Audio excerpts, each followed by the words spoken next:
And so, with the caves of Androzani, the fifth Doctor comes to an end. So this is, for the most part, is seen as one of the best, if not the best, of Peter Davison's run. And I can see why, primarily for his performance in putting on a full display of a very heroic Doctor. And being a heroic character was one of the goals that John Nathan Turner had wanted for his fifth Doctor. He went on in aspects about having to be more vulnerable and this sort of thing, where with Tom Baker, although I would argue it was a heroic Doctor, but perhaps a bit more distant in some ways from his companions. Not completely. He did show compassion and care for them, but it just came across with Davison that there was a bit more involved as for his, I don't know, little family he had there on the TARDIS. Certainly it was the direction, but I don't know that that was always touched ground on what the attempt was for, I'm sure, a variety of reasons, time and what have you on productions and that sort of thing, because some shows did appear to be quite rushed here and there. But certainly he went out in quite the heroic send-off here, and that he literally sacrifices himself to save his companion. And so now that's that's a bit of a blaze of glory, if ever there was one, for a Doctor, which is, and yet it's always the case in some of these instances of what the Doctor's doing. The regeneration episodes are always more heroic because the Doctor is not going to survive this one. He does, of course, because he can regenerate, but nevertheless, who he is at the moment ceases to be as he turns into a new version of himself, and all that sort of thing. It's all well understood through Doctor Who. But here, certainly the stakes were increased on a personal level. In this one, you didn't have the whole universe at stake as you did with Tom Baker's final adventure. Whereas here, it's primarily he's saving Perry, and that's about it. They land on this planet, and right off the bat, they're into it. And within a few minutes, they're doomed. They stumble into this infectious soup of crap that this planet has elements to it having to do with these bats, and I keep wanting to say they're droppings. But it's something of the nature of it, in that it does increase life, not necessarily immortality, but certainly the longevity has been achieved by the humans in this era and all that.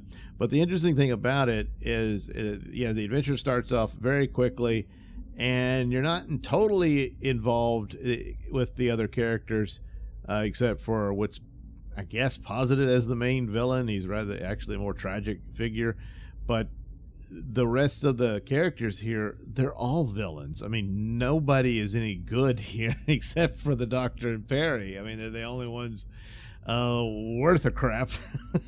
And thankfully, they're the only ones who survive. So you've got this. So the planet is valuable. This futuristic company, whatever, government wants to mine it, but they're running into a problem, because there's this guy who's leading an army of androids to fight them off, because he's basically got a grudge against the guy in charge. Morgus is the guy in charge, this creepy dude. But apparently at some point he was in partnership with this fella named Charez Jack. So Jack is basically the Phantom of the Opera here, because he was horribly disfigured and I guess left for dead by Morgus. But now he's become a problem because his androids are fighting off the people of oh yeah, that's right. So this is Androzani Minor, is the planet where they're mining the caves for this drug.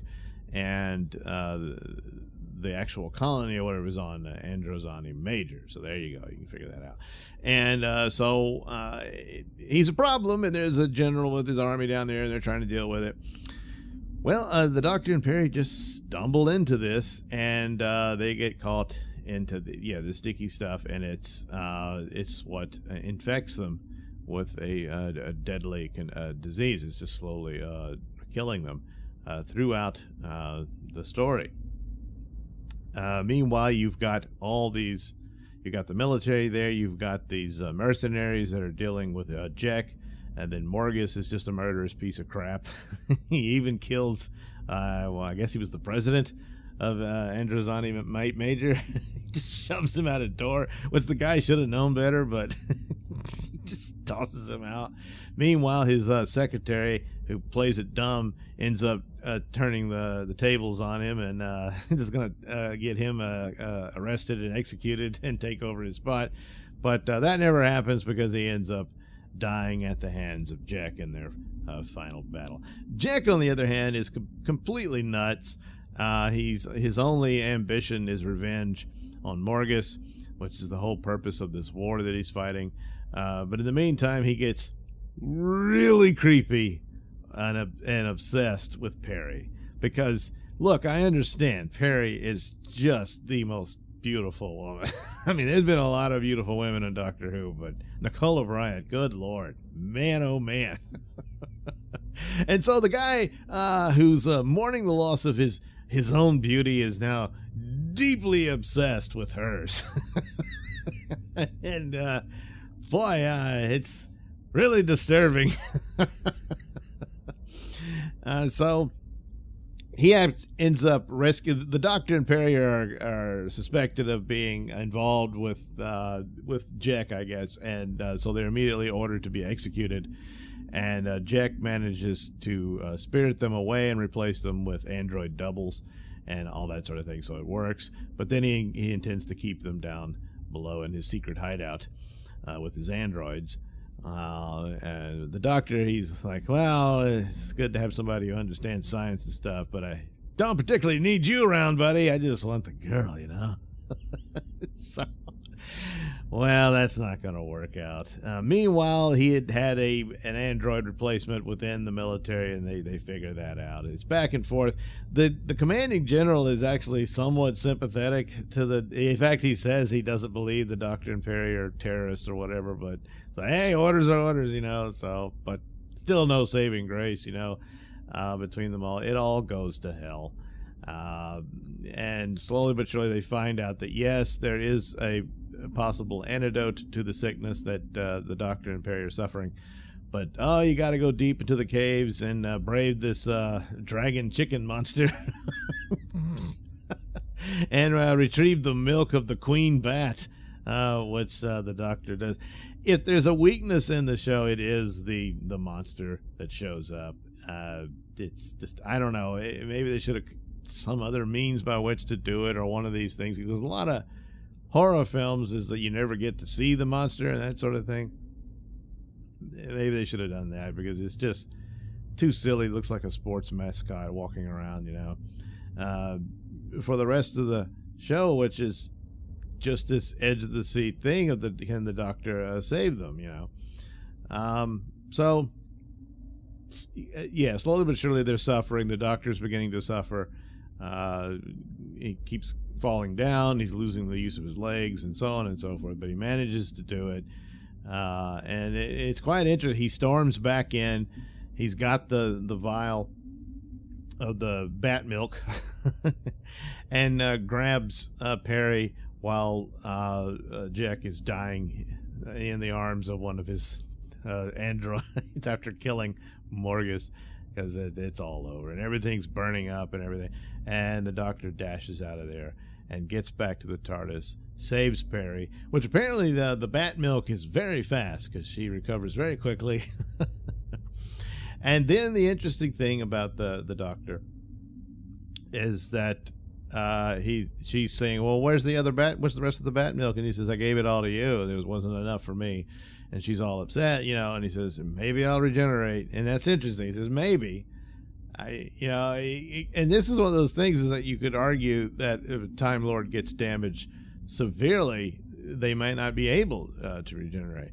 You've seen instances where, like, certainly the Third Doctor passes out after he's, doused with the spider radiation or whatever, and he's unconscious. And as he had his that's right, I forgot about that. His mentor showed up and gave him a little push to do the regeneration.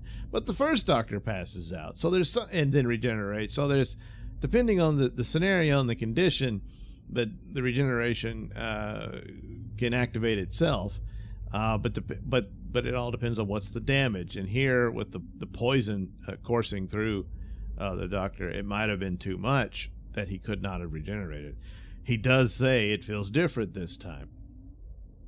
And so this was whatever. Why is it because of the condition he's in from the poison?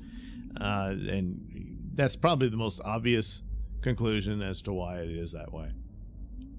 But that's what he says. And then, of course, he gets all the visions of all his companions, including dead Adric. And then the Master shows up in his visions, telling him to go ahead and die, well, he doesn't. And so, of course, the regeneration completes, and it's Colin Baker as the new Doctor, jumping up. And I think he said the line kind of backwards. It seems not a moment too soon, but is it a moment too soon or something like that? And apparently it was all very rushed, because Colin Baker himself says, I kind of wish I could have done that. Well, and that was that. That's what they did. So, but it's interesting because each regeneration is sort of different. Because when the new series started, I always thought, they make them glow and everything. They didn't do that in the old show.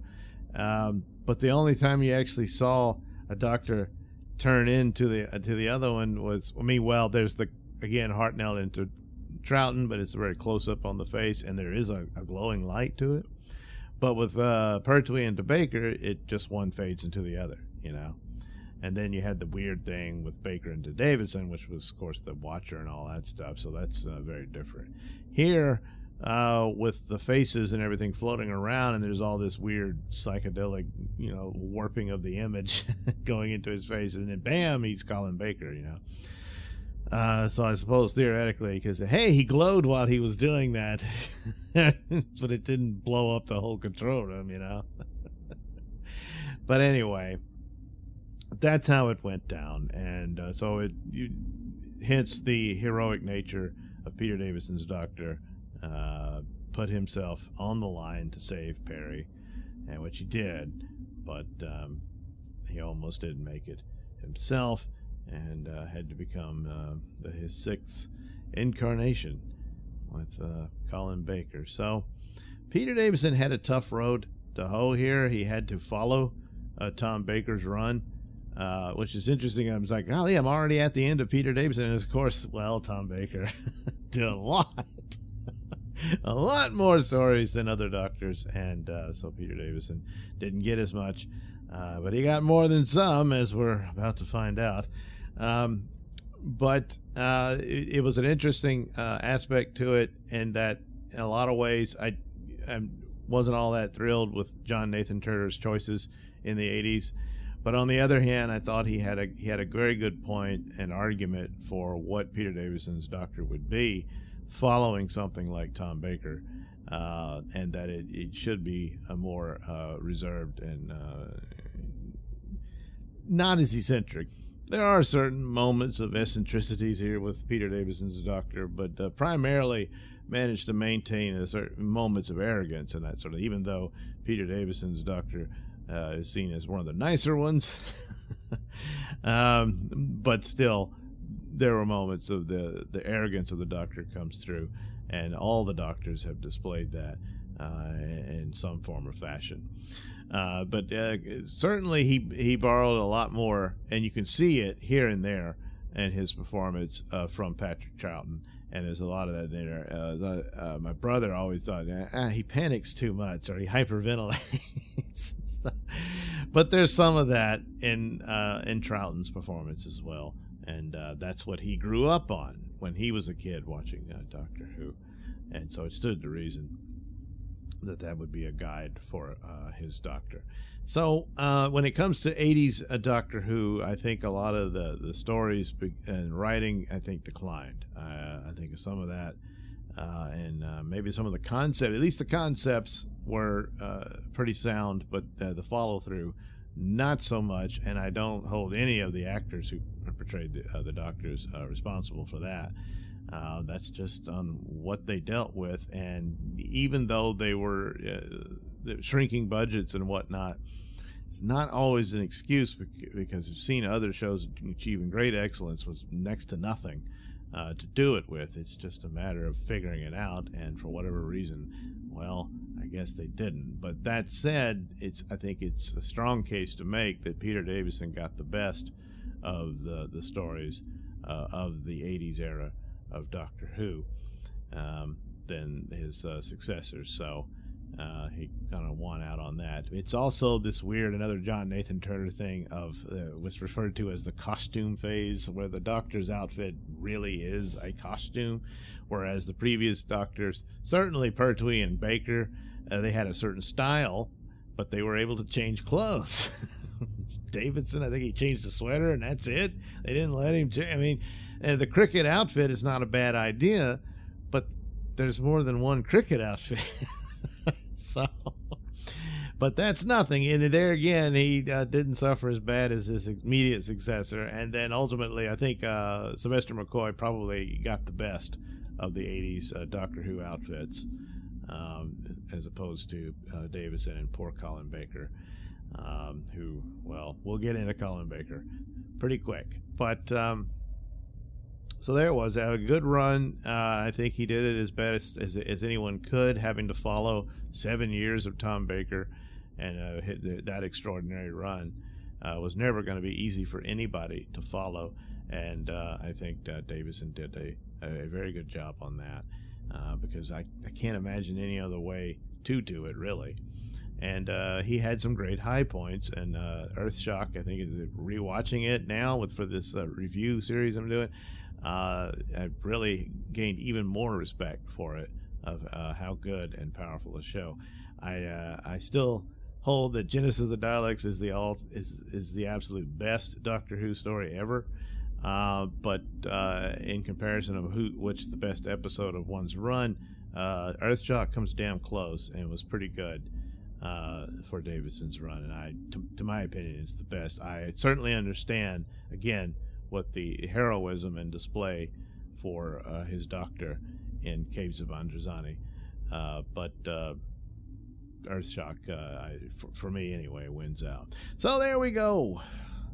Say goodbye to the fifth Doctor. Not completely, of course. There's the Big Finish adventures and stuff like that, and that's cool. But this was a pretty good send off for Peter Davison's Doctor.